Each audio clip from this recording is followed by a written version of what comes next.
Sir నమస్కారం sir. నమస్తే అండి. సార్ డైరెక్టర్ పారంజిత్ గారు రీసెంట్ గా తంగాల్ సినిమాతో మంచి హిట్ అయితే అందుకున్నారు. అయితే అతను ఒక ఇంటర్వ్యూలో చెప్తున్నారు, తనని అంటరాని వాడిగా చూసేవారు, తన చిన్నతనంలో సహపంక్తిలో కూర్చొనిచ్చేవారు కాదు, లేపేసేవారు మధ్యలోనే. ఆయన ఎక్కడికి షాప్లోకి వెళ్ళి డబ్బులు ఇచ్చినా తీసి మొహం మీద కొట్టేసేవారు, ఇటువంటివన్నీ కూడా చెప్తున్నారు. సో ఆయన చిన్నతనంలో ఫేస్ చేసిన ఇటువంటి సంఘటనలు ఆయన సినిమా ధోరణి కూడా ఉంటుంది అన్నట్టుగా మాట్లాడుతున్నారు. సార్ ఏం చెప్తారు ఆయన స్టోరీ గురించి మీరు? అంటే ఆయన స్టోరీ గురించి మనం చెప్పేది ఏముందంటే ఆయన అనుభవాలు ఆయన చెప్పుకున్నాడు. ఆయన అనుభవం ఏముంది, ఈ దేశంలో దళితుల జీవితాల్లో ఉన్నటువంటి అనుభవాలే చెప్పాడు ఆయన. అంటే సహపంక్తి భోజనాల్లో ఎలా కూర్చోబెడతారు, ఎవరికి వాళ్ళకి విడివిడిగా వేస్తారుగా. పల్లెటూరులో పెళ్లిళ్లలో కుల ప్రాతిపదికన బంతులు ఉంటాయి.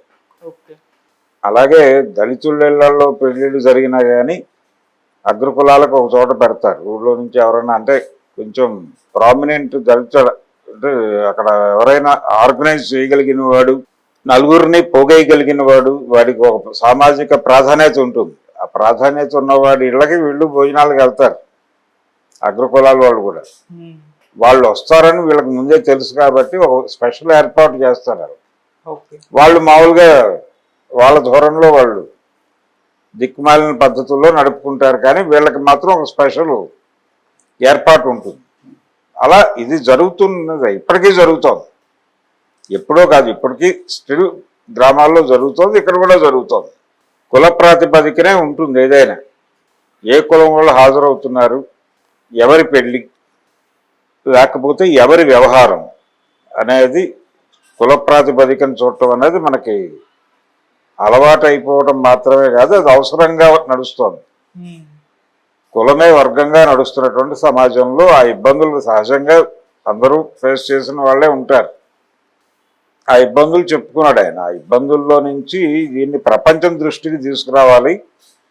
ఈ ఇబ్బందుల ద్వారా తమ మనస్సులు పొందుతున్నటువంటి ఆవేదనని ప్రపంచం దృష్టికి తీసుకురావడం కోసం ఆయన ఒక కళారూపాన్ని ఎంచుకున్నాడు. అది సినిమా. ఆయన చేసినటువంటి దాదాపు అన్ని సినిమాల్లోనూ సమాజంలో ఉన్నటువంటి వివక్ష, ఆ వివక్ష అనే దాన్ని ప్రస్ఫుటంగా చెప్పే ప్రయత్నం చేస్తాడు. కబాలీలో చెప్పాడు, కాలాలో చెప్పాడు. అంటే తను చెప్పే విషయం ప్రజలకి నేరుగా చేర్చడం కోసం ఆయన పెద్ద హీరోలని ఆశ్రయించి సినిమాలు చేసిన సందర్భాలు కూడా చూసాం మనం. తంగలాన్ విక్రమ్తో చేయటం వెనకాల ఆలోచన కూడా అదే. అంటే తద్వారా ఒక రీచ్ ఉంటుంది అనేది. అలా ఆయన కేవలం సినిమా దర్శకుడిగా మాత్రమే కాదు, లేకపోతే సినిమా నిర్మాతగా మాత్రమే కాదు, ఆయన కార్యకర్తగా కూడా పనిచేస్తున్నాడు. సామాజిక కార్యకర్తగా పనిచేస్తున్నాడు. ఈ సామాజిక కార్యకర్తగా పనిచేసేటువంటి లక్షణం ఉన్న దర్శకులు మనకెవరు లేరు.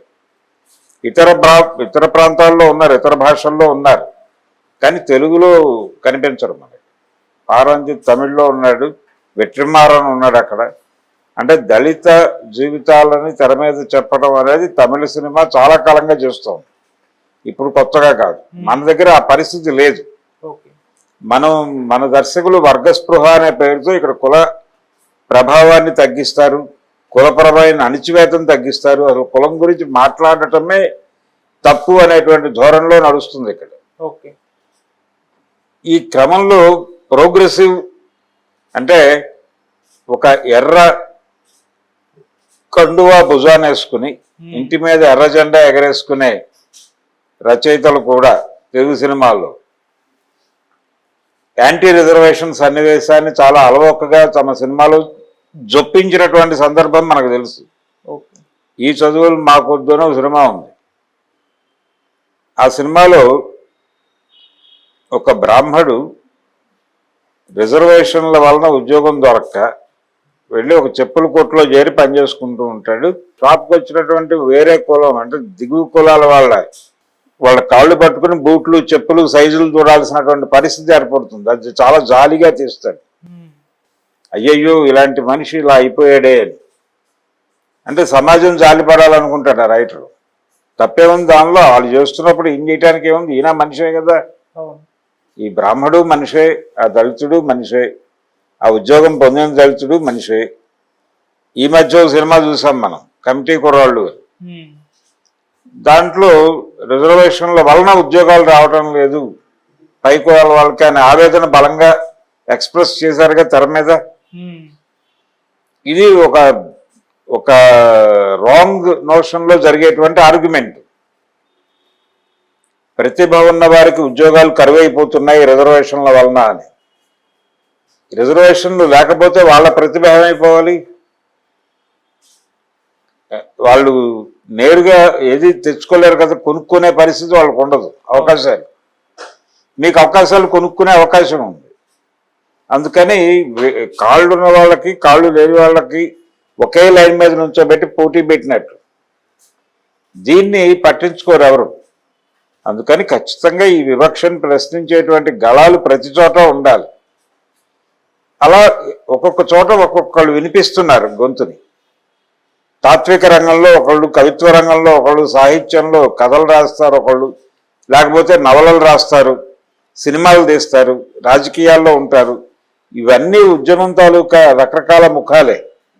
అట్లా పారంజిత్ సినిమా దర్శకుడిగా మాత్రమే కాదు, సామాజిక కార్యకర్తగా, సామాజిక అధ్యయనశీలిగా, సమాజంలో అట్టడుగు పొరల్లో జరుగుతున్నటువంటి మ్యానిపులేషన్స్ ఏమిటి, జరుగుతూ వచ్చినటువంటి క్రమం ఏమిటి అనేది అర్థం చేసుకోవటానికి నిరంతరం స్టడీ చేస్తాడు. ఆ నిరంతరం స్టడీ చేసిన దాన్ని తెర మీద చెప్పే ప్రయత్నం చేస్తాడు జనాలకి. అది ఒక్కొక్కసారి కనెక్ట్ అవుతుంది, ఒక్కొక్కసారి కనెక్ట్ కాదు, అది వేరే గొడవ. జనాలకి కనెక్ట్ అవడం కోసం సినిమాలు తీరు ఇలాంటి వాళ్ళు. ఇలా తమ సిద్ధాంతాలని, తమ రాజకీయ అభిప్రాయాలని, సమాజం పట్ల తమకున్న అవగాహనని సినిమాల్లో చెప్పుకోవటం అనేది చాలా మంది దర్శకులు చేస్తారు. ఈవెన్ ఎన్టీ రామారావు గారు కూడా చేశాడు. ఆయన డైరెక్షన్ చేసిన సినిమాల్లో ఆయన కూడా సమాజం పట్ల తనకున్నటువంటి అవగాహనని చెప్పే ప్రయత్నం చేశాడు. ఇలా ప్రతి ఒక్క డైరెక్టరు చేస్తాడు. తన సినిమాలు ఇలా ఉండటానికి కారణం ఏమిటి అంటే తన జీవితం అలా ఉందని చెప్పాడు. నా జీవితం నుంచి నాకు ప్రపంచం ఇలా అర్థమైందనే సినిమా చేస్తున్నాను. అర్థం కాని దాన్ని ఎలా తీస్తాను? ప్రతి విషయంలోనూ ఆయన దాన్ని వెతుకుతాడు, ఇక్కడ ఏదైనా వివక్ష ఉందా అని. అది ట్రేస్ అయిపోతే దాన్ని వదిలిపెట్టాడు, దాని మీద మాట్లాడతాడు. అది నేరుగా మీడియాతో మాట్లాడతాడా, గొడవ చేస్తాడా, రోడ్డు మీదకి వెళ్ళి ధర్నాలు చేస్తాడా అనేది కాదు.